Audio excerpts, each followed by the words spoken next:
안녕하세요. 자, 오늘 소개드릴 차는 현대자동차의 하이브리드 1세대 YF 소나타 하이브리드입니다. 네, 여러분, 운전석입니다. 이게 EV 모드, EV 모드가 켜져 있는 거, 그리고 줄고 이게 파워가 어떻게 차지가 되고 있는지, 충전이 되고 있는지 알려주는 계기판이 저렇게 있고요. 핸들이 있는데 뭐 크루즈 컨트롤도 있고 하지만 핸들이 상당히 커요. 웬만한 소나타, 여태까지 제가 탔던, 저는 LF 소나타 하이브리드를 제가 좀 잠깐 끌었었는데 그 핸들보다 더 큰 것 같아요. 핸들이 좀 많이 크고, 그리고 뭐 스위치는 뭐 다 똑같습니다. 사실은 이 YF 소나타가 맨 처음 나왔었을 때 디자인이 획기적이다 라는 말을 많이 했었는데요. 지금 봐도 그렇게 식상하지 않는 디자인입니다, 여러분. 뭐 송풍구도 그렇고요. 좀 약간 세련미가 더해졌다고 저는 이렇게 보여집니다. 여러분, 실내를 저랑 같이 잘 보셨죠? 실내는 보여드린 것과 같이 어느 중형차, 그리고 어느 중형차의 넓이, 그리고 크기, 그리고 모양을 잘 보일 수 있는데요. 실제로 제가 드라이브를 하면서 여러분들께 이 YF 소나타 하이브리드에 대한 느낀 점을 상세하게 한번 설명해 드리도록 하겠습니다. YF 소나타 하이브리드가 나오면서 현대자동차도 이제 친환경 자동차 메이커로 가는 첫 발을 내딛었다고 저는 생각이 드는데요. YF 소나타 하이브리드가 나왔을 때 많은 댓글들이 도요타의 반도 못 따라간다, 이게 무슨 하이브리드냐, 자동차 그냥 일반 휘발유나 디젤이나 잘 만들어라, 이런 댓글이 되게 많았고, 하이브리드의 이제 평에 나왔을 때 언덕길도 못 올라간다, 그리고 휘발유 엔진과 그리고 배터리로 이제 전환됐을 때 꿀렁임이 너무 심하다, 이질감이 너무 많다, 그리고 생각보다 연비가 그렇게 많이 잘 나오지 않는다 라는 이런 수많은 악플들이 있었던 걸로 저는 기억하고 있습니다. 제가 일주일 동안 이 소나타 하이브리드를 끌면서 느낀 점을 여러분들께 이제 생생하게 말씀드리고, 또 이 소나타 하이브리드의 문제점은 뭐였는지, 과연 이 차를 중고차로 살만한가, 그리고 또 이 차를 운행하면서의 어떤 장단점이 있었는지 여러분들께 생생하게 한번 말씀을 드리도록 하겠습니다. 우선 이 차를 일주일 동안 운행을 하면서 여러분들께 알려드리면은, 생각보다 제 생각에는 연비가 지금 한 14.5 정도 찍혀 있거든요. 평균 연비가. 휘발유 차에서 14.5, 그리고 또 이 하이브리드 차 자체가 5년이 넘은 차기 때문에 배터리 수명도 아마 그만큼 달았을 거란 말이에요. 그런 거를 감안했었을 때 14.5라는 숫자가 과연 적게 나오냐? 저는 아니라고 생각합니다. 한 14.5라는 휘발유차의 연비가 그 정도 나온다라는 거는 저는 준수하게 나온다라고 생각을 하고 있고요. 물론 제가 고속주행과 시내주행을 한 반반 섞어서 운행을 했었을 때 나왔던 수치고요. 시내주행만 100% 한다 그러면 이거보다 좀 더 떨어질 거라고 생각이 듭니다. 하지만 제 기준상 14.5다 이러면 연비도 훌륭하게 나온다고 저는 생각이 듭니다. 그리고 많은 악플들이 달렸었던, 이 차로 오르막길도 못 올라간다, 오르막길하면 시동이 꺼지고 배터리 힘이 없어서 오르막길도 못 올라간다 라는 댓글을 제가 본 적이 있는데, 글쎄요, 제가 강원도 산길은 가보진 못했지만 지하주차장이나 그리고 꾸준히 그런 경사로가 있었던 차 운행을 했었을 때는 전혀 밀림도 없고, 시동이 꺼져서 뒤로 밀린다거나 앞으로 나가지 못하는 이런 상황은 발생하지 못했어요.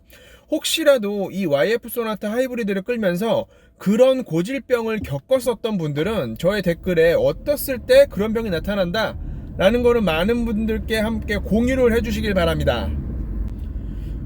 그리고 단점이, 제가 생각하는 단점입니다. 이게 5년이라는 시간이 더 넘었어요. 거의 이제 10년이 다가가는 차인데, 배터리를 갈았을 때, 무상보증이 끝났을 때 배터리를 한 번에 다 간다면 이 비용이 많이 들지 않느냐? 물론 많이 든다고 해요. 몇백만, 수리비만, 배터리만 가면 수리 몇백만 원 든다고 하는데, 그때 10년이 지나서 한 그 정도의 수리비가 나온다면 이제 차를 놔줘야 되지 않을까요? 다른 차로 이제 바꿔야 되지 않을까 생각이 드는데, 물론 무상보증 기간에 그런 배터리의 문제라든지 이런 문제가 있으면 아마 저희가 무상 교환을 해준다는 걸로 알고 있어요. 그런 점을 감안했을 때, 즉 이 하이브리드 차 1년의 주행거리가 25,000에서 3만, 즉 3만 킬로 이상을 타시는 분들한테는 기름값을 좀 아끼는 감가상각에 대비해서 많은 이점이 있다고 저는 생각이 듭니다. 제가 1년에 차를 한 35,000에서 한 4만 킬로 정도 타는데 많이 타는 편이죠. 그래서 제 차를 디젤로 바꿨고, 디젤에서 제가 느꼈던 단점은 다들 아시잖아요. 이 달달거림과 이 소음, 이런 부분이 있는데, 이런 부분을 이제 좀 단점을 상쇄시킬 만한 차는 저는 하이브리드 만한 차가 없다고 생각 들어요. 특히 요즘에 이제 저도 다른 유튜버들을 보니까 소나타 DM8 그 모델의 하이브리드가 정말 잘 나왔다고 그러더라고요. 저도 다음에 한번 그 하이브리드를 한번 끌 수 있는 기회를 한번 제가 만들어 볼 텐데, 장기간 운전하시는 분들, 한 3만 킬로 이상을 타시는 분들한테는 이 하이브리드가 경제적인 측면에서 좀 이로움이 있다고 저는 생각이 듭니다.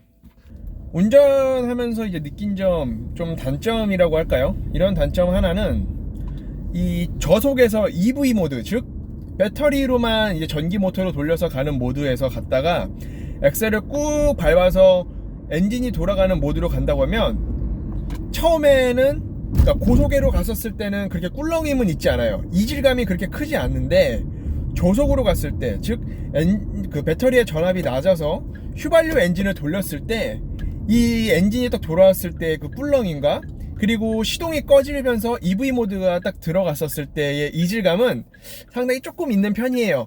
이거는 뭐 민감하지 않으신 분도 느낄 정도의 좀 꿀렁임이 있긴 있는데, 그렇게 막 꿀렁? 이 정도 느낌이 아니고 그냥 엔진이 도는구나, 엔진이 멈췄구나 라는 정도 수준의 저속에서 있었을 때 저는 느낌을 받았고, 그렇게 드라이빙을 하면서 제가 이런 드라이빙을 못할 정도, 너무 신경 쓰인다, 이 정도의 문제는 아닙니다, 여러분. 제가 이 차를 고속주행에서 느꼈었던 점은 뭐냐면, 이 차 엔진 자체가 일반적인 엔진에 비해서 마력수가 낮은 걸로 알고 있어요. 토크도 낮고. 그렇다고 해서 이 차가 치고 나가는 맛이 없다. 근데 웬만한 사람들이 쏘고 그러진 않잖아요. 뭐 제가 엑셀 밟은 만큼 나가지 않는다, 그리고 이 차 너무 답답해서 못하겠다, 이 정도의 수준은 아닙니다. 일반적인 패밀리카의 수준으로 저는 느꼈고요. 그리고 드라이빙을 하기에 충분한 엔진의 힘이 있다고 저는 생각이 듭니다. 그리고 하이브리드의 가장 큰 매력은 경제성이지 않겠습니까, 여러분? 이런 경제성이 그런 모든 것을 저는 상쇄시킨다고 생각이 들어요.